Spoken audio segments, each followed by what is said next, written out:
Welcome to The Explainer. Today we're diving right into the incredibly high-stakes, grounded history of Jochebed. Long before the parting of the Red Sea or the earth shaking at Mount Sinai, there was this woman whose greatest battle was fought entirely in secret, right inside the walls of her own home. We're going to look at how her private, faithful resilience literally laid the foundation for an entire nation's deliverance. It's this incredible story of quiet courage that honestly often gets totally overshadowed by the massive, world-altering events that happen later. We are plunging immediately into a dark, highly politically charged ancient Egypt.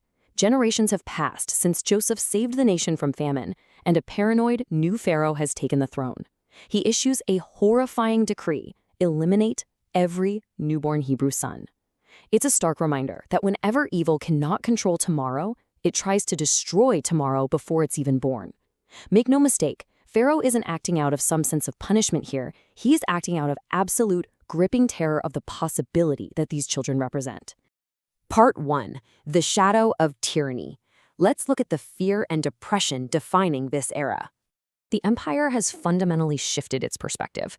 Unborn children aren't seen as human beings with potential anymore. They're viewed as demographic threats and potential rebellions. It's a chilling atmosphere where the state starts to fear the very future that these kids embody. And it just shows how fear fundamentally changes how power sees people. To the empire, the Hebrews were just numbers, mere labor, political risks. But the reality? They were fathers, mothers, sons, and daughters.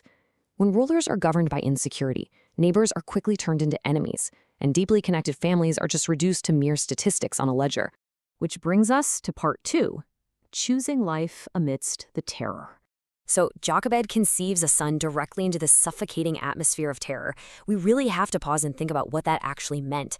Every movement in the womb, every normal sign of a healthy pregnancy brought this painful, overwhelming mix of maternal joy and just paralyzing dread.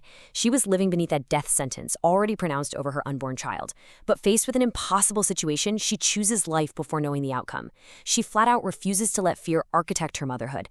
The source text tells us she saw her newborn son was beautiful. And hey, this wasn't just your standard maternal affection. This was a deep spiritual perception of a life entrusted to her by God. It proves a profound lesson, right? True courage isn't the absence of fear. It's choosing love while fear remains. Part 3. The rhythms of silence and what it takes to hide a miracle.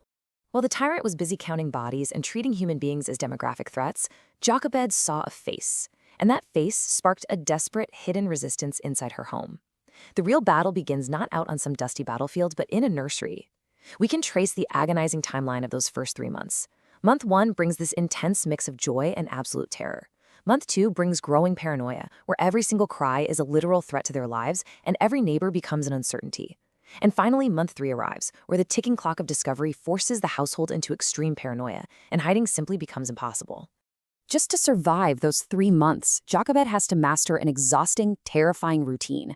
Nurse quickly, comfort immediately, sleep lightly, listen constantly. The entire household has to revolve around protecting this one fragile life.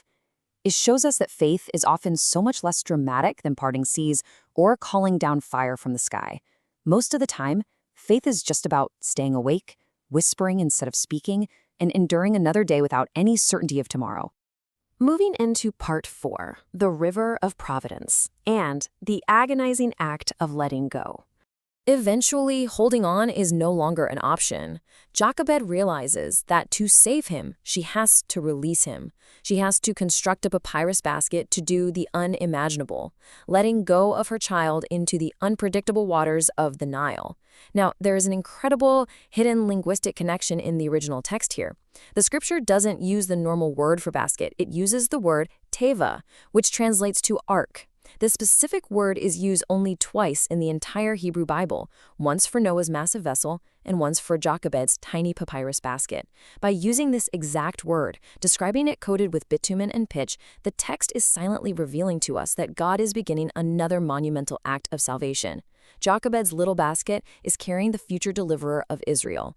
Down at the edge of the Nile, she performs what might just be the purest act of trust in history. She places the future she cannot protect into the hands of the God she cannot see.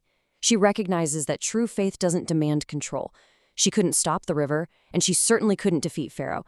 Faith simply prepares faithfully, builds the ark, and entrusts the outcome entirely to God. This forces every single one of us to ask a difficult question.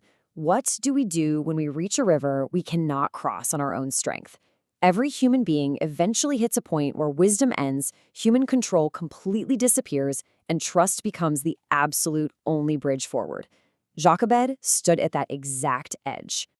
And what follows is just the ultimate irony. In an astonishing twist of quiet, divine providence, the Nile, which was meant for destruction, becomes the river of salvation. Think about it. The empire unwittingly finances its own defeat. The princess of the very house of oppression reaches into the reeds and rescues the child destined to break Pharaoh's power. It's the invisible hand of God weaving history through ordinary, desperate obedience. Part 5, Shaping a Soul and Building a Mother's Legacy. Miraculously, the story comes full circle back to Jochebed's arms. She is actually hired to nurse her own son. But this time, everything is different. She receives him back not holding him as a permanent possession, but as a temporary stewardship. She knows she's preparing him to eventually leave. So every single day, she maximizes her time. She doesn't just feed and care for him, she teaches him his true identity, sings the songs of Israel, and introduces him to the God of Abraham, Isaac, and Jacob. Long before Moses ever sees a burning bush or learns the complex language of the Egyptian court, his core identity is firmly anchored by his mother's secret teachings. Look at this striking contrast at play here. While the palace could only educate his mind with Egyptian ways and build massive monuments of stone, his mother formed his eternal soul and taught him his true identity. She lived in a world completely ruled by fear, but she never allowed fear to rule her heart. She absolutely refused to let oppression define who her son would become. Her hidden, quiet obedience ultimately proved so much stronger than the king's loud, public authority. It perfectly demonstrates that history is changed not by massive public acts of force, but by quiet, private acts of formation.